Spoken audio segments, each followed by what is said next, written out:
শুভ দুপুর সবাইকে। এই গরমে কে কেমন আছেন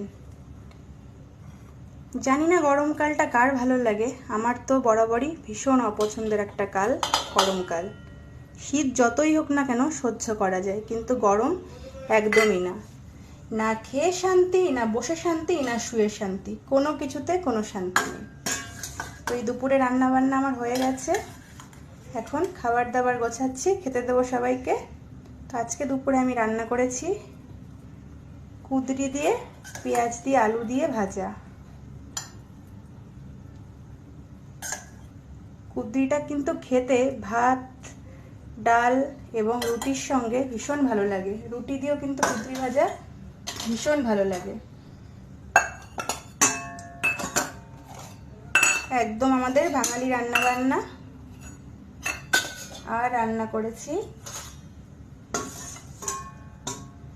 বেশি কিছু না, একদমই অল্প পরিমাণ রান্না বান্না করেছি, গরমে বেশি খাওয়া যায় না। আর করেছি মুসুরের ডাল। টক ডাল করিনি আজকে, এমনি মুসুর ডাল করেছি। টক ডাল কেন করিনি সেটা হচ্ছে একটু আমের চাটনি বানিয়েছি তার জন্য।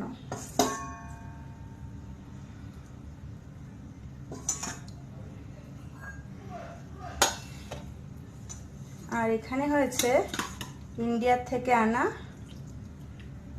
এঁচড় দিয়ে এঁচড় চিংড়ি।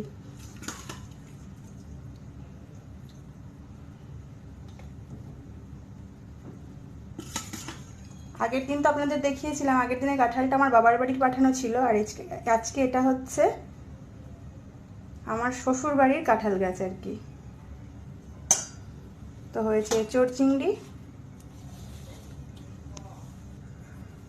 আর হয়েছে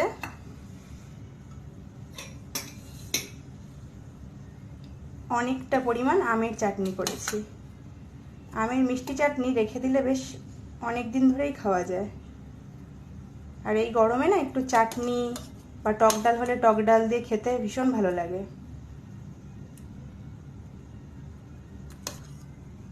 আমটা দুবাই থেকেই কেনা। তো এই হয়েছে আজকে দুপুরবেলার খাবার আমাদের। মুসুর ডাল, কুঁদরি ভাজা, এঁচড় আর আমের চাটনি। এই আমার একদম সিম্পল মেনু। কে কি খেয়েছেন অবশ্যই জানাবেন।